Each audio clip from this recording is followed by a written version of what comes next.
Breaking news చూస్తున్నాం. YCP అధినేత YS Jagan ఇక అసెంబ్లీకి వచ్చే పరిస్థితి లేదా అంటే అవుననే అనుమానాలు తలెత్తుతున్నాయి. అసెంబ్లీ సమావేశాలపై తాజాగా జగన్ చేసిన వ్యాఖ్యలు ఇందుకు బలాన్నిస్తున్నాయి. అసెంబ్లీలో ఉండేది అధికార పక్షం, ప్రతిపక్షం మాత్రమే అన్నారు జగన్. ఏపీ అసెంబ్లీలో ప్రతిపక్ష నాయకుడిని గుర్తించరట అంటూ ఎద్దేవా చేశారు. ప్రతిపక్ష నాయకుడిగా గుర్తిస్తే సభానాయకుడికి మైక్ ఎంత సమయం ఇస్తే ప్రతిపక్ష నాయకుడికి కూడా అంతే సమయం మైక్ కేటాయించాల్సి వస్తుందని అన్నారు.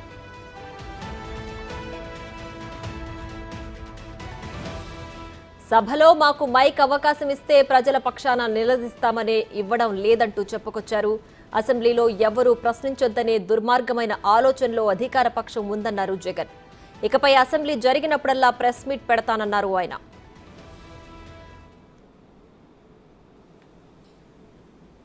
ప్రతిపక్ష పార్టీ అనేది ఉండేటే రెండు పక్షాలు, ఒకటి అధికార పక్షం, ఒకటి ప్రతిపక్షం. ఇక వేరే పార్టీయే లేదు. అయినా కానీ ప్రతిపక్ష పార్టీ కింద ప్రతిపక్షంలో ఉన్న పార్టీని గుర్తించరట. మరి ప్రతిపక్ష పార్టీని ఆటోమేటిక్లీ ప్రతిపక్షంగా గుర్తించినప్పుడు ఆ ప్రతిపక్షానికి ఒక నాయకుడు అనేవాడు ఉంటాడు కదా, ఆయన ప్రతిపక్ష నాయకుడిగా గుర్తించాలి కదా. మరి అది గుర్తించరట. ఎందుకు? గుర్తిస్తే మైక్ అసెంబ్లీలో ఒక హక్కుగా ఇవ్వాలి. లీడర్ ఆఫ్ ది హౌస్ మాట్లాడిన తర్వాత అంతే సమయం ప్రతిపక్ష నాయకుడికి కూడా ఖచ్చితంగా ఇవ్వాల్సిన అవసరం ఉంటుంది, ఉండాలి, హక్కు అది. ప్రతిపక్ష నాయకుడు చేయెత్తితే ఖచ్చితంగా మైక్ ఇవ్వాలి. ప్రతిపక్ష నాయకుడికి అంతే టైం కేటాయించాలి. ఇవన్నీ చేస్తే ఈ మాదిరిగా ఆయన చేసిన పనులకు, ఆయన చేసిన పద్ధతులకు ఆయనను ప్రశ్నిస్తూ ప్రజల తరపున గొంతు విప్పి ఇవన్నీ కూడా మాట్లాడే పరిస్థితి రావాలి.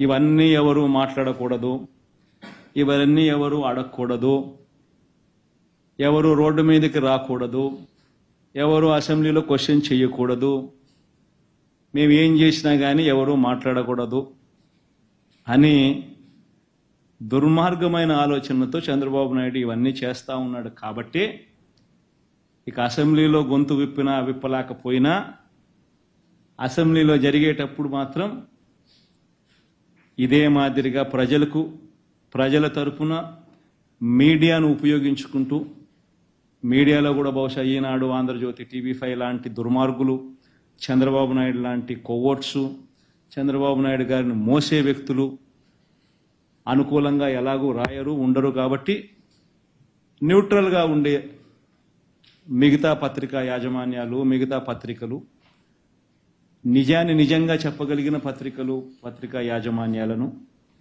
ఇటువంటి వాళ్ళందరినీ కూడా కలుపుకుంటూ వీళ్ళ ద్వారా ప్రజల గొంతును వినిపించే కార్యక్రమం సుదీర్ఘంగా కూడా చేసే కార్యక్రమం జరుగుతుంది. అయితే జగన్ చేసిన ఈ వ్యాఖ్యలు ఇప్పుడు హాట్ డిబేట్ కు దారితీశాయి. ముఖ్యంగా వైసీపీ నేతల్లో ఈ డిబేట్ జరుగుతోంది. ఇకపై అసెంబ్లీ సమావేశాలకు జగన్ దూరంగా ఉంటారనే అభిప్రాయాలు వెల్లువెత్తుతున్నాయి. సభకు దూరంగా ఉండి ప్రెస్ మీట్లతోనే తన వాదన వినిపించే అవకాశాలు ఉన్నాయని పలువురు అభిప్రాయపడుతున్నారు.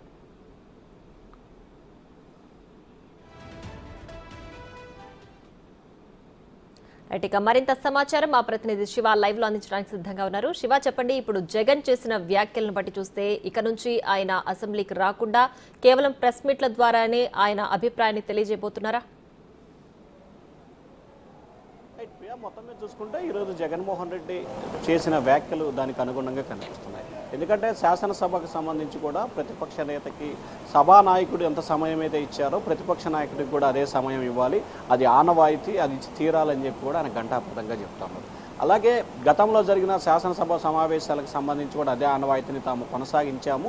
అలాగే వైఎస్ఆర్సీపీకి సంబంధించి అసెంబ్లీకి వస్తే ప్రజా సమస్యలపై పోరాడుతుంది, ప్రజా సమస్యలపై గళమెత్తుతుంది, అందుకనే అసెంబ్లీకి రాకుండా మైక్ ఇవ్వకుండా తామను అడ్డుకోవాలని చెప్పి చూస్తూ ఉన్నారు అని చెప్పి కూడా జగన్మోహన్ రెడ్డి ఈరోజు జరిగిన మీడియా సమావేశంలో కొన్ని కీలకమైన వ్యాఖ్యలు చేశారు.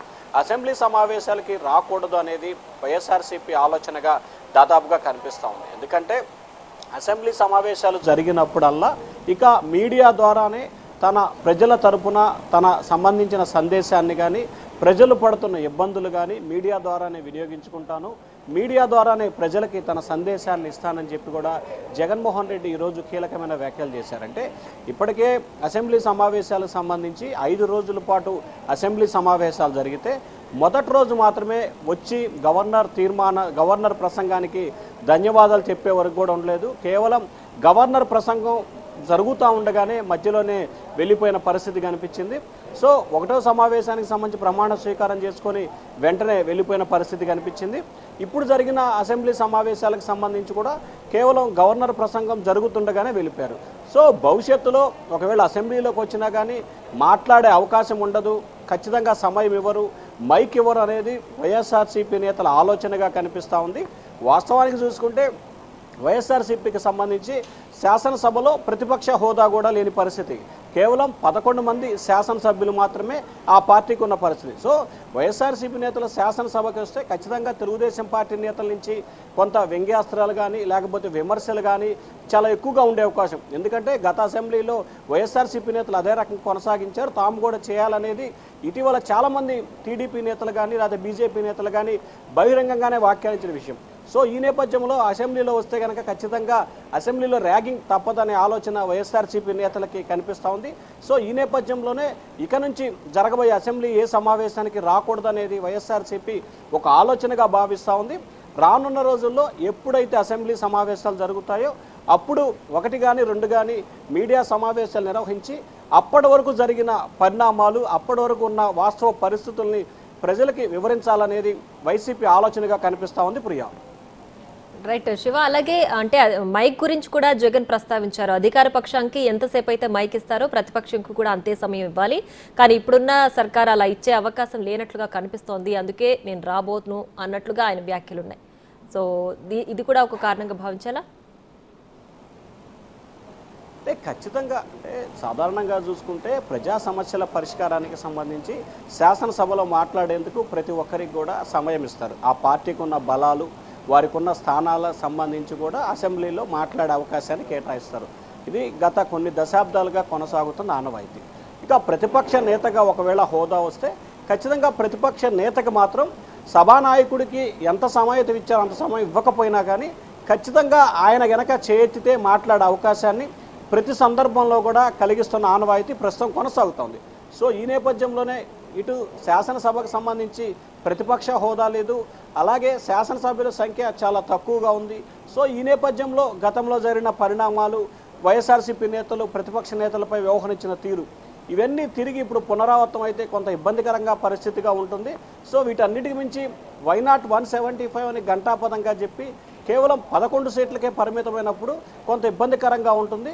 ఒకవేళ శాసనసభకు వచ్చినా కానీ ఒక ఎమ్మెల్యే ఎంతవరకు అయితే మాట్లాడటానికి సమయం ఇస్తారో అంతే సమయాన్ని ఇటు మాజీ సీఎం జగన్కి కానీ అటు వైసీపీ నేతలకు కానీ ఇస్తారు. కాబట్టి ఎక్కువగా ప్రజా సమస్యల పట్ల మాట్లాడే అవకాశం ఉండదనేది వైఎస్ఆర్సీపీ వాదనగా కనిపిస్తూ ఉంది. అందుకనే తాము అసెంబ్లీకి రాకూడదు, వచ్చినా కానీ తాము అనుకున్న సమయం మైకి ఇచ్చే అవకాశాలు లేవనేది ఆ పార్టీ ఆలోచనగా కనిపిస్తూ ఉంది. అందుకే అసెంబ్లీకి రాకూడదని వైసీపీ నిర్ణయం తీసుకున్నట్లు కూడా ఈరోజు జగన్ చెప్పిన వ్యాఖ్యలను బట్టి అర్థమవుతా ఉంది. ప్రియా. రైట్ శివ, అయితే ఇక నుంచి కూడా వైసీపీ అధినేత జగన్ ఏది చెప్పాలనుకున్నా ప్రెస్ మీట్ల ద్వారానే తన అభిప్రాయాన్ని వివరించే అవకాశం ఉందనుకోవచ్చా? అంటే ఖచ్చితంగా వాస్తవానికి ముఖ్యమంత్రి హోదాలో ఉన్నప్పుడు 5 సంవత్సరాలు ఆయన 1-2 మాత్రమే మీడియా సమావేశాలు పెట్టారు. కానీ ఇప్పుడు ప్రతిపక్షం అంటే పార్టీ అధికారం కోల్పోయిన తర్వాత కడపలో ఒకసారి మాట్లాడారు, మన వినుకొండలో మాట్లాడారు, ఆ తర్వాత ఢిల్లీలో మాట్లాడారు, ఇప్పుడు తాజాగా మీడియా సమావేశం పెట్టి మాట్లాడారు. అంటే దాదాపుగా ఈ 50 రోజుల సమయంలో 4 సార్లు మాజీ ముఖ్యమంత్రి హోదాలో జగన్మోహన్ రెడ్డి మీడియాతో మాట్లాడిన పరిస్థితి కనిపించింది.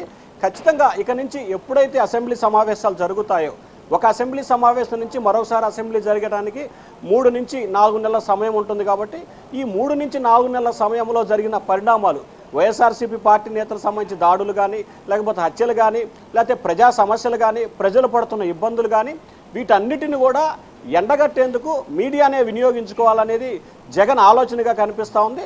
సో ఆ 3-4 నెలల్లో ఉన్న సమస్యలు, ప్రజలు పడుతున్న ఇబ్బందులు, అధికార పక్షంపై ఉన్న వ్యతిరేకత, వీటన్నిటిని కూడా ఆయన మీడియా సమావేశాల ద్వారా ఎండగట్టాలనేది వైఎస్ఆర్సీపీ ఆలోచనగా కనిపిస్తూ ఉంది. ఇక రానున్న రోజుల్లో ఆయన అదే పందాన్ని కొనసాగించే అవకాశాలు అయితే ఎక్కువగా కనిపిస్తూ ఉన్నాయి. Right Shiva, thanks for the updates.